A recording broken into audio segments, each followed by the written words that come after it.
So you might be noticing that right down here by my health, I've got this little crown. The number 6 is next to it. There's my 6th ability. Well, let me explain to you exactly what it is, and then I'm going to show you it in action. So if you actually go to strategy when you are the Immortal, when you go to the Eternal Crown here, what you're going to see is you get some bonus stats, etc., but there's powers. Now, me as the Immortal on this server, I get to decide not only who the other clans are going to be the Immortals as well, and big surprise, we picked our sister clan, but I also get to decide which one of the members of the clan get to actually have one of each of these crowns. There's the Crown of Agony, Crown of Wind, Crown of Protection, and Crown of Restoration, and each one of these crowns has their own unique ability, their own active ability. Look at this. The Crown of Restoration gives allies within 10 yards a heal for 5% of their maximum life every 5 seconds for 10 seconds. Okay, so basically you get 10% heal. This one here takes 10% reduced damage. This one's a 15% increased movement speed and 15% increased evasion. And then check this one out. Allies there, 10% increased critical hit chance for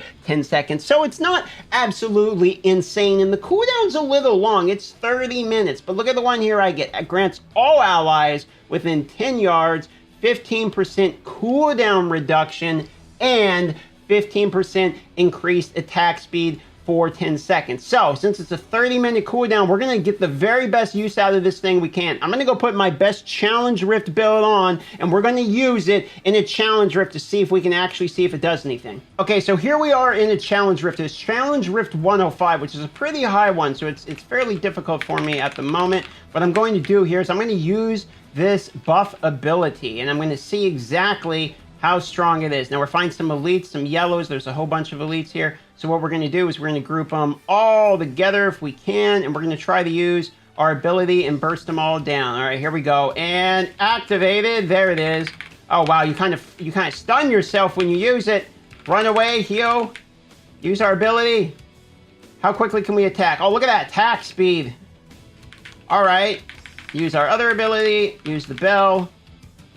It definitely does help, but I'll tell you what, it's not that big of a deal. The buff dies pretty quick, and now it's on the 30-minute cooldown. Basically, you unlock it by being the Immortal, and as you are the Immortal, you go through what they call the Immortal Ages, which is basically you progressing through it, much like the Shadow ranks. When you're the Shadow, it's basically the yin to the yang version of this, and then every time you rank up, you get some kind of new rewards, and sometimes those new rewards are things like you get a cool cloak, or these cool cosmetics that you get. For instance, if you take a look here, I've got this little cloak thing that's glowing, etc. The Immortals have that right now. And so you unlock it through your contributions, and contributions are basically just like when you're the Shadow, you go through and you do your dailies, you defend the vault instead of assaulting the vault, you do your battlegrounds, all of these different things. You're getting contributions. You'll take your contributions, you'll go in here, you'll click the rain button, and this is basically you throwing your pennies into the jar, more or less, is what's going like, all right, here's my 2 cents, I'm contributing as well. And then that's going to contribute to basically the Eternal Crown, which gives you the bonus stats.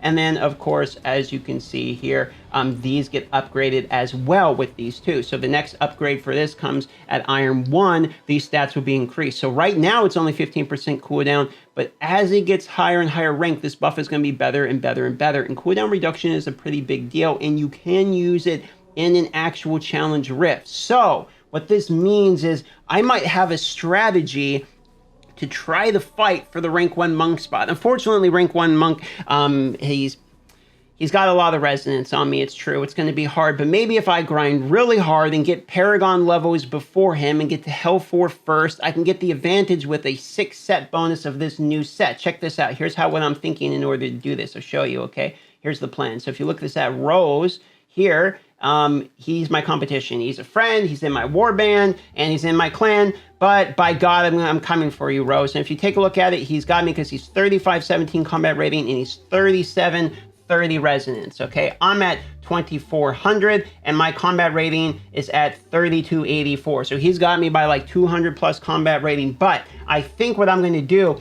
is I'm going to grind all the way and get to Hell 4 first, so that way I can equip a rings. Now we have one of the rings already for this 4-piece set that I have, which is the Mount Banks. Once you get 6-piece, your shield has a 25% chance when it expires to explode for 40% of your maximum life to deal damage to all enemies. And if you look here, check it out, okay? My life is 84,000. 40% of that is going to be a good chunk of change. So I'm thinking maybe by the time I get the rings, I've already got one of the rings. I'll show you from the stash real quick. I'll get that set bonus, and I'll get some more combat rating from the Paragon 150, aka known as the Health 4 gear, which is significantly better. I'm going to show you the stats in just a moment because I have some prepared, and I will use that gear to get a big jump on combat rating on him. Okay, basically this strategy I'm talking about is grinding ahead of it. Check this out right here. Look at these stats. Is grinding to be able to get these much better stat gears earlier than him, and that's going to be my only way to be able to get. But look at this combat rating jump. We're talking